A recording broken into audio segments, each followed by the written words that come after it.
Hello, my name's Sarah Arrow and I'm here to deliver this Namecheap Masterclass, SEO Tips for Beginners, how to get organic website traffic. Open your workbook and you take notes as you go through. Handwriting is always best, as proven by the research done by Stanford University and the University of California. When you take notes by writing by hand, you get better results because the hand-to-brain connections mean you retain the information for longer and you're more likely to act upon it. That said, any notes you take are better than no notes, so if you're typing as you go along, please do that too. So let's jump straight into the content. Our session's going to cover 8 things and we're going to go over some of them really quickly, but the things that are most important, we're going to be in those for longer. Okay, the first thing we'll talk about is what SEO is and why search and search engines are important. We'll talk about the SEO myths, then we'll talk about what the components of SEO are made up from, then the language of SEO. We'll also look at some SEO tools, the majority of which are free or very low cost, and then we'll start digging in deeper. We'll look at where you start with SEO. Then we'll cover search intent, and finally, the longest part of this masterclass is we will go through the pages on your website that you can optimize yourself. So grab your notebook, grab your workbook, grab a pen, and take notes as you go through. What is SEO? Search Engine Optimization, or SEO as the acronym is a process of optimizing your website with the goal of improving your position, also known as a ranking, in the search engine results. This means you get more organic traffic, and this is the kind of traffic that you don't have to pay for. SEO dates back to the 90s when search engines emerged for the very first time. Search engines are tools for organizing the web, which is a huge place. A search engine crawled, which means they go through the pages on your website and they try to understand enough about your website to include it in their index, or what we call the search results. Right from when it started to this moment in time, search marketing is an essential part of your marketing strategy, and it's also an ever-growing industry. So that's what can make it confusing, that there's a lot of people making a lot of noise about something that's really important for you. So let's start at the beginning and talk about the purpose of a search engine. Search engines are used by people like me and you, and we're looking for a piece of information. It might be the phone number for our children's school. It might be for a delivery that needs picking up. It may be that we want to return something and we don't know how to do that. So we go to a search engine to find the answer to that something. And it doesn't matter whether you sell a product or a service, or you write a blog post or anything else. If somebody is looking for it, they're going to go to a search engine to find it. To put it simply, SEO is all of the actions that you do to make the search engines consider your website a quality resource and put it higher in their index so people are more likely to find you. Google is not the only search engine, but it's by far the most popular, with an estimated 90 billion searches each month. The other thing to remember is people trust search engines with their secrets far more than they do social media platforms. So if somebody has a problem, they've got some body odor, they're not likely to type it into Facebook and say, hey, I've got a bit of a whiff around me, what do you recommend for deodorant? They're going to type it into a search engine because the search engine question and results are not seen by their friends and families. So if you've got something that people absolutely need, you need to be in the search engines as well as on social media. The SEO myths. Now, there's lots of myths around SEO, and the biggest, hugest one is that SEO is hard and you need a degree in rocket science and mathematics and advanced astrophysics just to be able to do simple things. And that's not true. It really isn't. You don't need to know everything about SEO or the algorithms that search engines use to rank your website. You can cover some of the basics and still be successful. You can do little things and still get phenomenal results.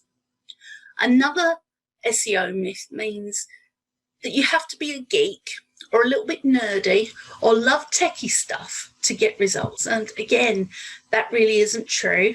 Most people find they can click, copy and paste their way to SEO success. If you can follow a tutorial like this, you most certainly can boost your own SEO and get some great results. The final SEO myth that comes up, and I'm constantly amazed that it's still something, is that SEO is a one and done thing.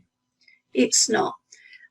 It's something that you will always do, because like social media, like marketing, it's always changing and adapting, so that the customers of the search engines, people like me and you with questions, are always getting the very best results, the very best service from the search engines. So if you think like a search engine and they focus on their customers, their searchers, if you focus on those customers and searchers, you will get phenomenal results.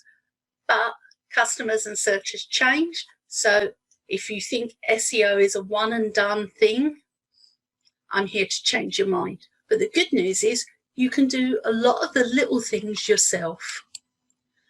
So let's think back for a moment.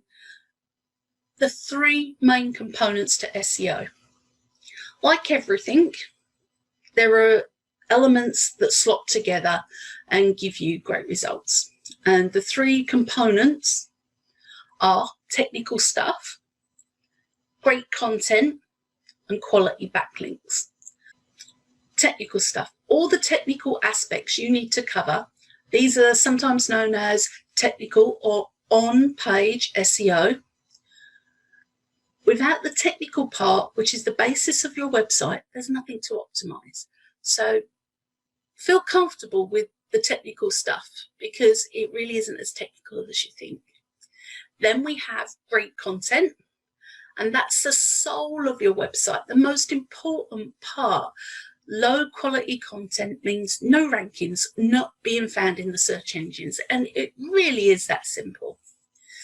The final part is backlinks. Backlinks are another website linking to you. It's like a vote of confidence, and this vote increases the authority of your website. If you have great content and a perfectly optimized website, you still need backlinks to gain authority, because without these, you're not going to get found. So let's talk about the language of SEO. You've heard me say things like on-page SEO, off-page SEO. I've yet to mention black hat and white hat. So the language of SEO is sometimes confusing. And in this little section of our masterclass, I'm hoping to decloak it for you and give it to you in plain English. So you'll come across some common terms, particularly the on-page and off-page SEO. On-page SEO and off-page SEO categorize the SEO activities based on whether you perform them on your own website or they're performed on somebody else's website. So anything you can do on your own website is on-page SEO. And that covers things like keyword research, content optimization, title tag optimization, page performance optimization, internal linking, image optimization, and a few others. But you'll find things like your keyword research, your content optimization, your internal linking, your image optimization, all of those things, whilst they may sound a lot, are actually quite small on their own and very easy to do. So don't be scared off by it. The goal of on-page SEO is to provide the perfect content and a great user experience, so the search engines are happy to show your website, your blog post, or your page to one of their customers who are doing the searches.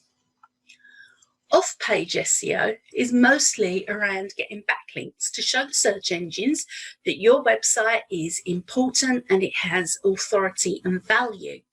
Now, link building may involve techniques like S-blogging, email outreach, and broken link building. And these three things are really prone to being spammy. They are borderline black hat techniques, and we will talk about those in a moment, and we'll talk about why they're borderline. Off-page SEO is closely connected to other areas of online marketing, things like your social media marketing and your branding. And these have a direct impact on building trust and authority. Remember, a successful SEO strategy incorporates both on-page and off-page SEO. So I've mentioned black hat and white hat. Let's explore what the black hat and white hat SEO actually is. If it's being sneaky, you can be pretty sure it's black hat. If you've got black text on a black background and that text is hidden, that's black hat SEO. If you've got white text on a white background, that's also black hat SEO because you can't see that text. If you stuff your keywords into a page and you've got perhaps 10 keywords and repeated mentions of those keywords, that's known as keyword stuffing, and that's black hat. Once upon a time that worked, then the internet kind of grew up and now it doesn't work. Another black hat technique is link manipulation. So I mentioned guest blogging. So if you want to do some guest blogging, the easiest place to start guest blogging is from your friends, because they're more likely to give you the opportunity to share your content with their audience. But that doesn't work if your friend has a motor mechanics garage and your other friend has a pen writing business and you have a business around making hats. Unless you're writing about what hats mechanics need to wear, you're not likely to benefit from guest blogging on these sites. You need to make it relevant, so you would need to guest blog on other sites about hats. In other words, your competition.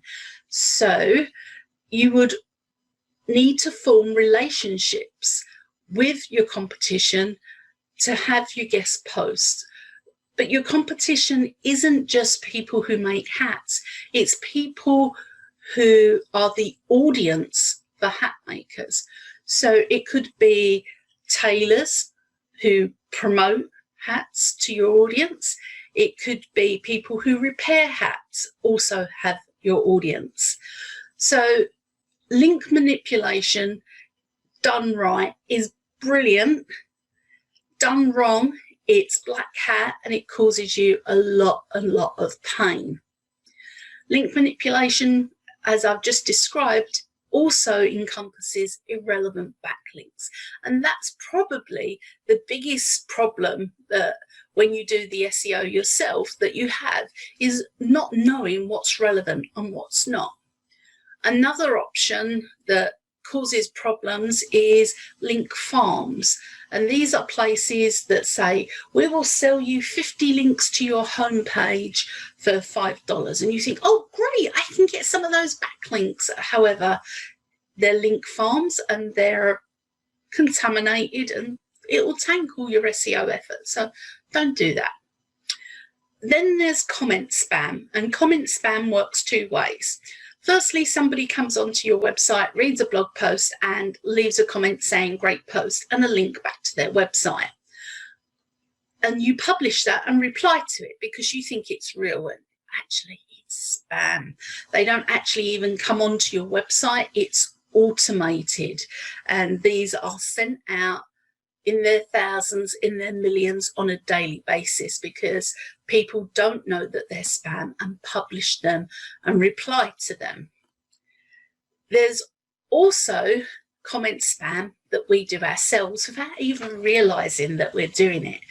That's when we go over to a blog and we type in a little reply and we leave a link to our website, not in the box with our name and our email address, but in the actual comment itself. And the comment that we leave isn't always valuable to the conversation. So as well as getting comment spam, as a website owner, we can be comment spammers, and that's black hat SEO. White hat SEO is useful, well-written content. There's nothing sneaky about it. There's no hiding any of the text. The links are natural links. So if you're talking about washing a cat, then you would link naturally to shampoo. You might link naturally to a hazmat suit to wear because, let's face it, cats with long sharp claws and water doesn't mix easy. So links around that are natural. It's also brand building, where people may mention your content or your website or you by name, but they don't actually link to you. White hat SEO is around having a content strategy. It's your on-page optimization, your keyword research, and the focus is on quality for the person visiting your site. Okay, so black hat SEO focuses on your site and only on your site and doing anything to get your site to the top of anything anywhere. And white hat SEO is focusing on the customer, your potential customer, the search engine's customer, the person using the search engine. Do you need SEO tools? If you're serious about SEO, then you can get some data from various SEO tools, and they can give you a competitive advantage and save you a bucket load of time and grief. So there are some essential website tools that every website owner should use, and the first one being is the Google Search Console, and that's free. You can go and type in Google Search Console, and they will give you a little strip of code that you can copy and paste and add to your website. And that means they can track it, which leads me into my next tool, Google Analytics. If you can copy and paste and follow the instructions, you'll be able to add in your code from Google Analytics and go to the Search Console. There are extensive tutorials showing you exactly what to press and how to follow it. And if you can follow this tutorial, you'll easily follow the Google Search Console and the Google Analytics. You will also need a keyword research tool. Now, there are plenty of free ones, and I've included the resources in the workbook, so you can go over and have a look. I also recommend that you do some link analysis. That sounds really tough, but it's not. And you need to check that your link analysis tool has a broken link checker, because broken links are a really fantastic way to build a relationship and to build it fast. Optional is a rank tracker, which will tell you the position of your content in the search engines, and they can tell you where you currently are. You may be on page 20 and your work, and you can suddenly see you moving up.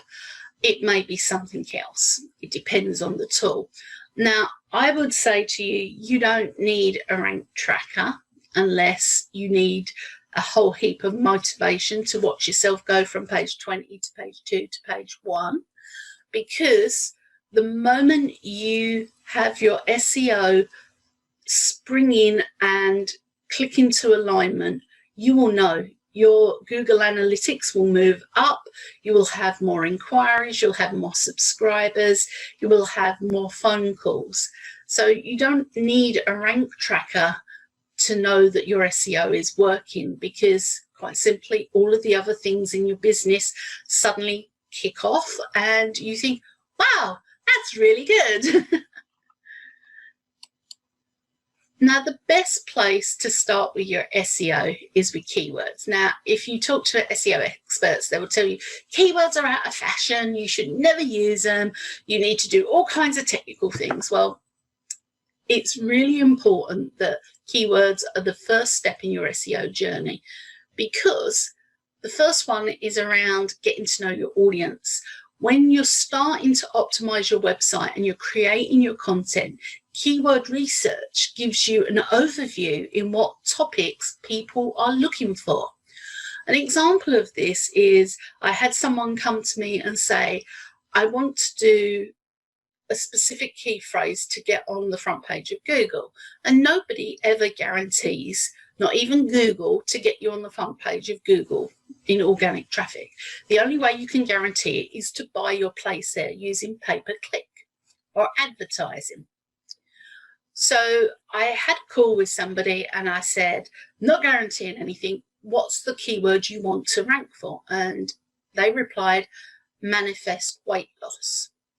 And I went over to my keyword research tool and I found out that manifest weight loss had 10 searches per month. And I said to her, I was completely honest, I can get you on the front page of Google for the phrase manifest weight loss. However, it's not worth your time, and it's going to be expensive for you to pay me to get you somewhere that there's only 10 searches a month. If there were 1,000 searches or 10,000 searches every month, it would be worth doing.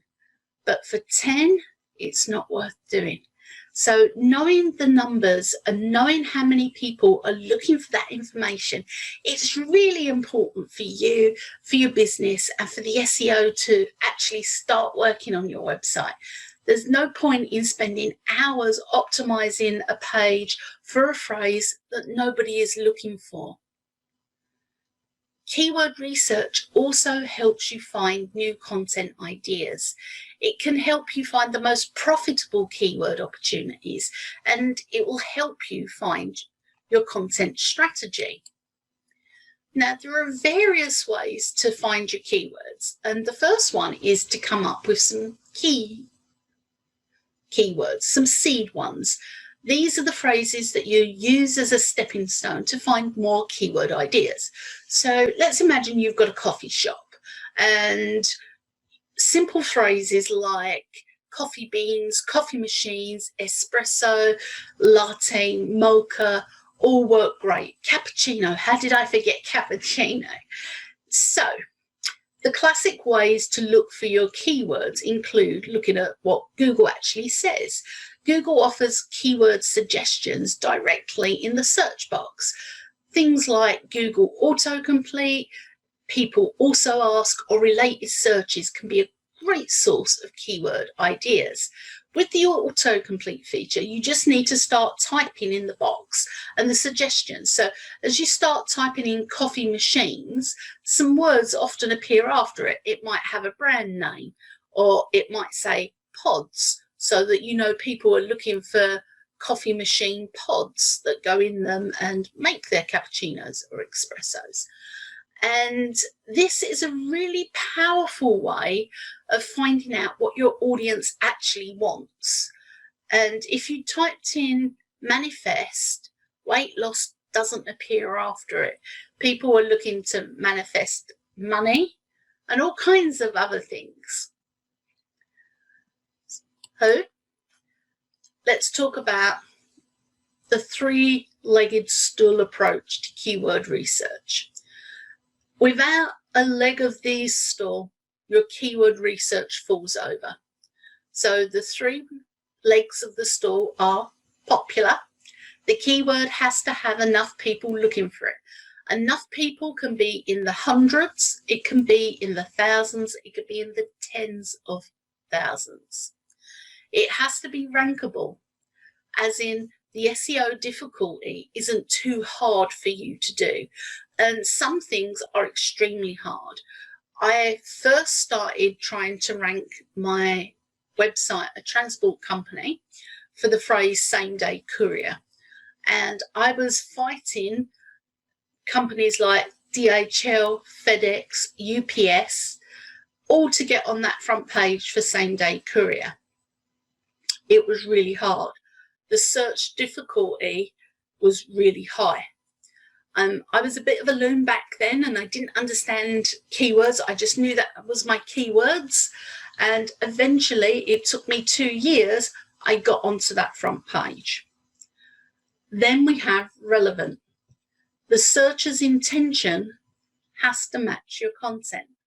So your three-legged stool approach: popular, rankable, relevant. If your keyword isn't those three things, your strategy is going to fall apart. And I would hate for that to happen, because you would probably stop before you start. Now, many keyword research guides recommend on focusing on long tail keywords. These keywords are more specific and sometimes consist of more words. For example, I was trying to rank for same day courier because the word courier, the one word, was impossible. So by using a longer phrase, same day courier, I had more chance of being found. It was still highly competitive. And over time, I adapted that and went for Essex same day courier, and found that I could rank for that fairly easy, and the phone rang off the hook. Now, the reason that long tail works is because they are lower in difficulty and have a much better conversion rate. Somebody who's looking for a same day courier could be looking for all kinds of things. Somebody who's looking for in Essex is looking for a local business. They're looking for somebody near to them because they've got something to move right now. So the long tail works really good because there's a more significant chance that your prospect is further down the buyer's journey, as in they're more likely to buy. And when it comes to long tail keywords, there are thousands and thousands of them. There's lots and lots of them. So even if we do the same things, the chances are the long tail keywords means we'll get our right section of the pie. The estimate is 70% of all traffic to your website will come from long tail keywords. This is things like, instead of optimizing a piece of content for running shoes, you have it for running shoes for kids aged 6 to 7, running shoes for toddlers, running shoes for teens, because the more specific that search is, the more likely somebody is to purchase. Which leads us nicely into intent. What's somebody's intention when they go to a search engine? And there are 4 types of intent. We have navigational, informational, transactional, and commercial. Navigational is somebody's looking for a specific website or brand, and they type that into the search and they're taken to the home page.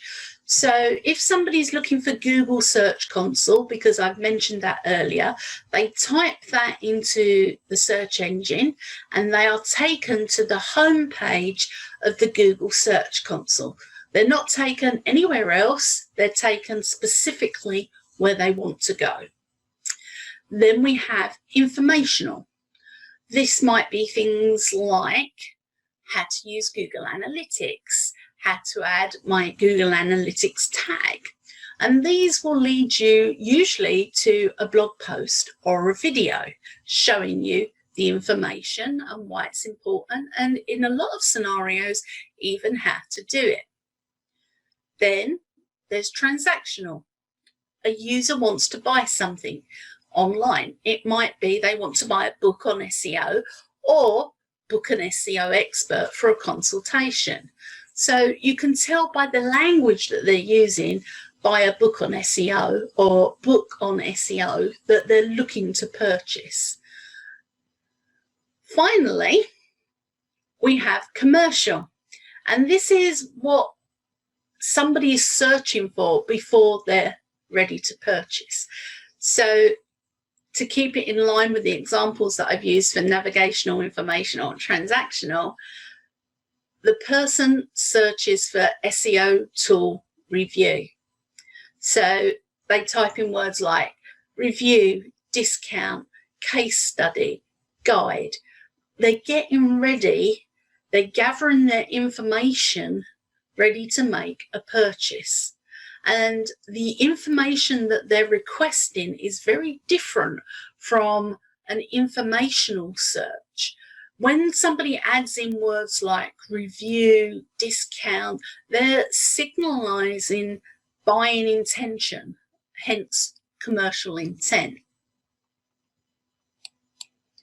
So we've gone through a lot. Let's recap what we've covered so far. You know what SEO is and why search engines are important. You know all of the SEO myths and why they're not true. No rocket science degrees required. You know what elements SEO is made up of.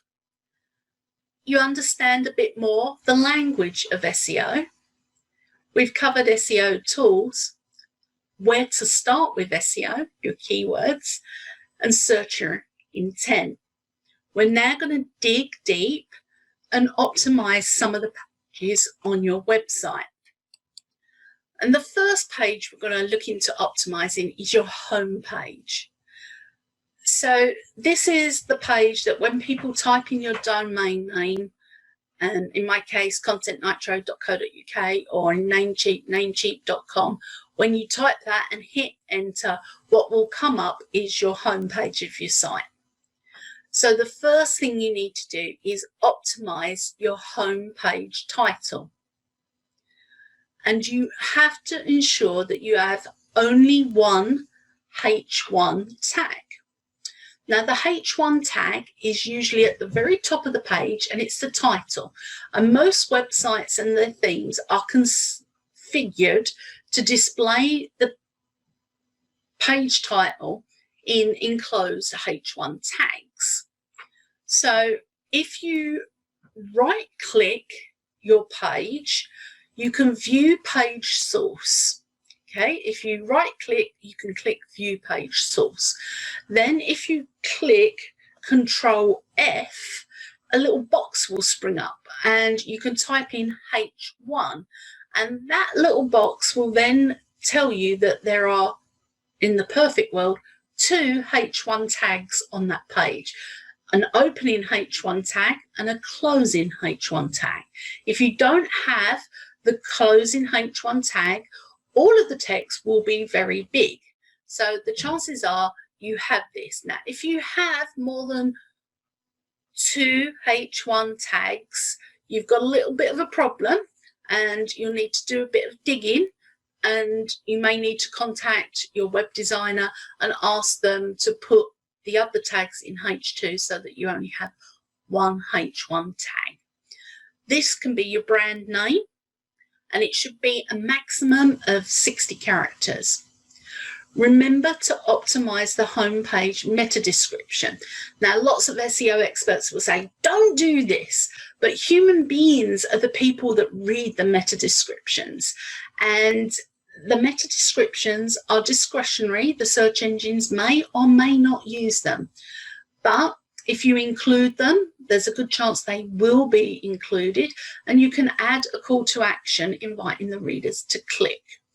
In our transport company, we found that people were looking specifically to call us. So we would put our phone number in the meta description. So from the user point of view, they type in same day courier Essex ours would come up at the top. They didn't even have to click on our website, and they would see our phone number and they could call us. You also need to look at your homepage hero image, and that's the very big image at the top of your homepage.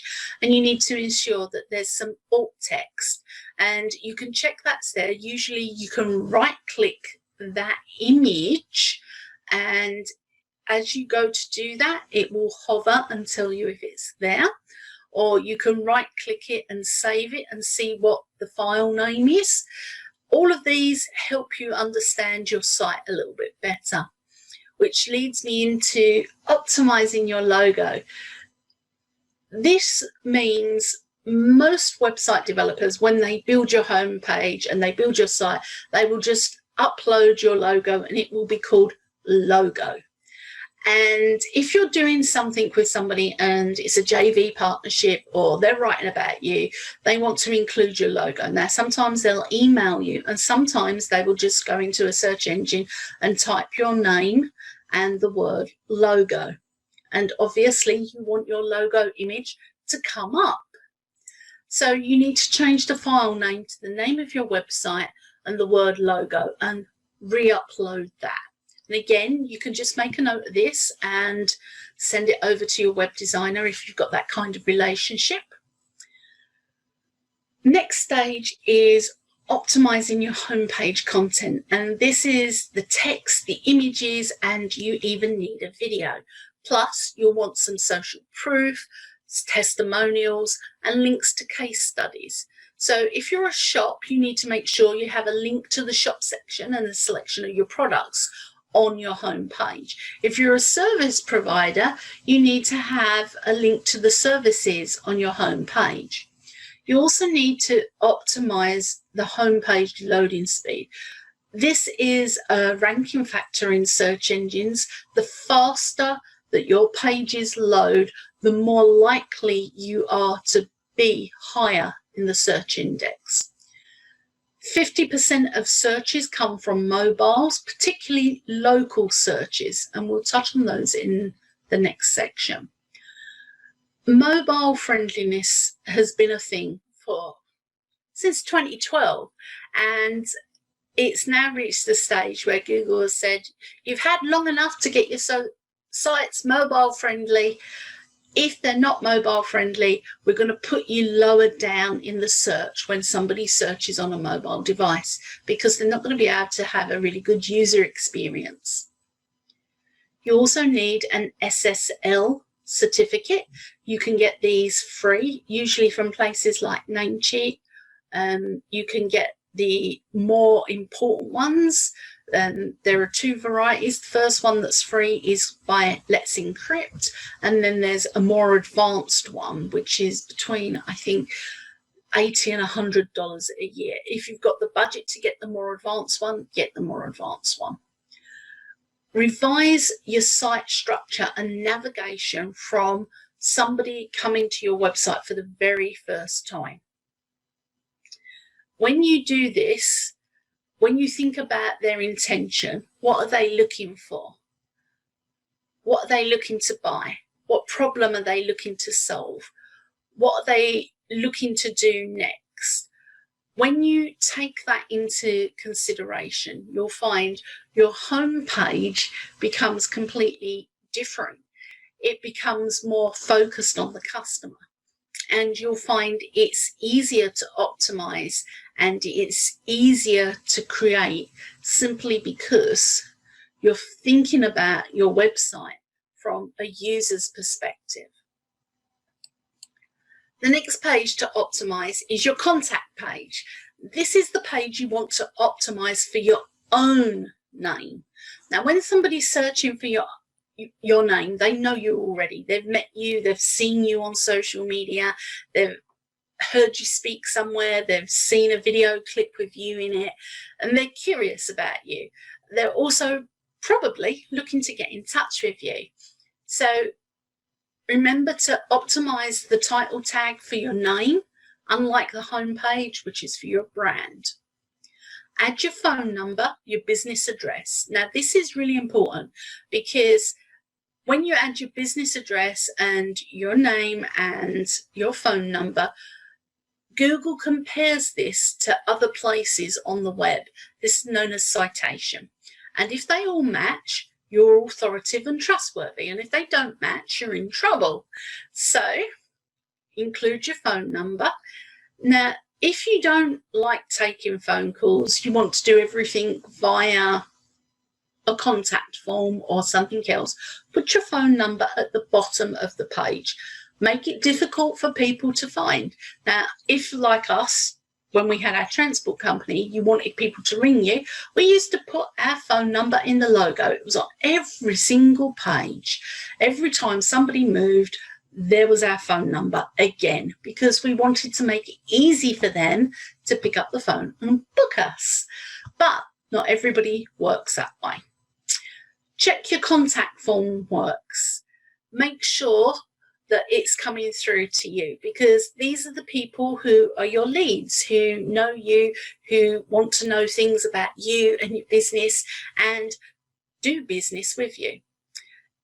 Embed a Google map so that you can add directions and opening times. This works really well if you're a physical business.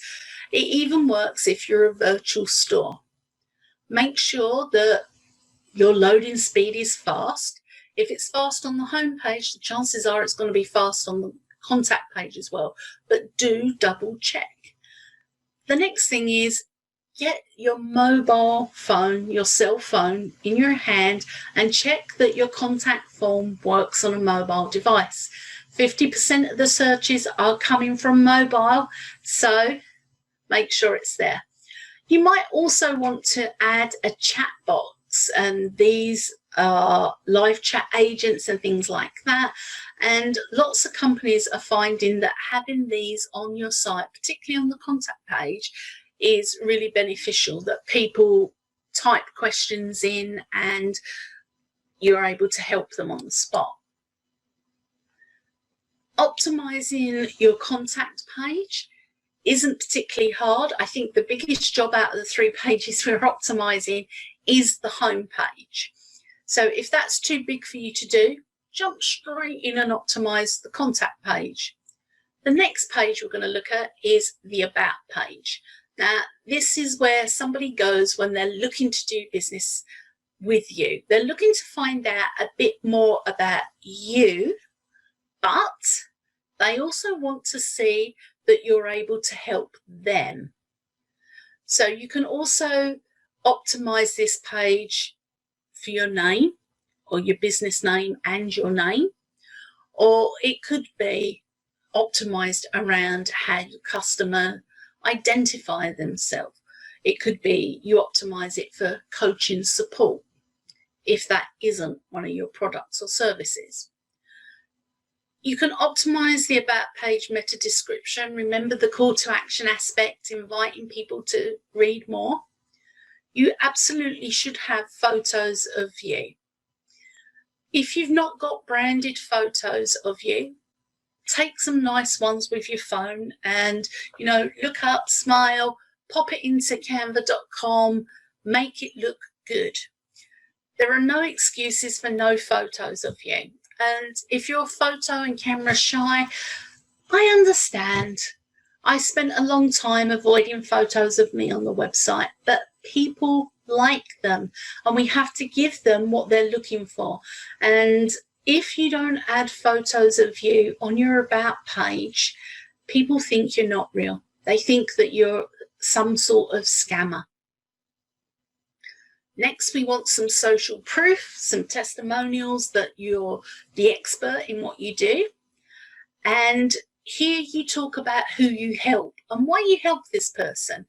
And if they're reading this page and they're looking for some one-to-one support or some additional help, then link to your contact page and ask them to get in touch.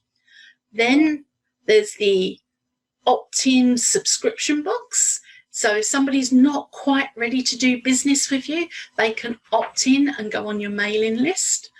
Here on your About page is where you add your social media follow buttons, and add these lower down the page so people don't bounce off onto your social media straight away. When people come onto a website and come off of it almost instantaneously, that's a signal to the search engines that your content isn't what somebody was looking for. So put the social media follow buttons lower down the page so that people are on the page longer. Well, we've gone through so much in this masterclass. So here are your next steps. Go through your notes. Make a note of what page on your site you want to start optimizing first. Remember that it doesn't have to be done at once. You don't have to sit there and glue yourself to the chair and start doing it and not get out until it's done. You can do a little bit at a time. Remember that SEO is an ongoing thing, so you have plenty of time to do the little tasks, the optimizing, the building relationships with people, and getting to know people in your industry so that you can guest post and interact with their content and find resources that are useful for your audience. Thank you for watching. I hope you get all of your site optimized soon.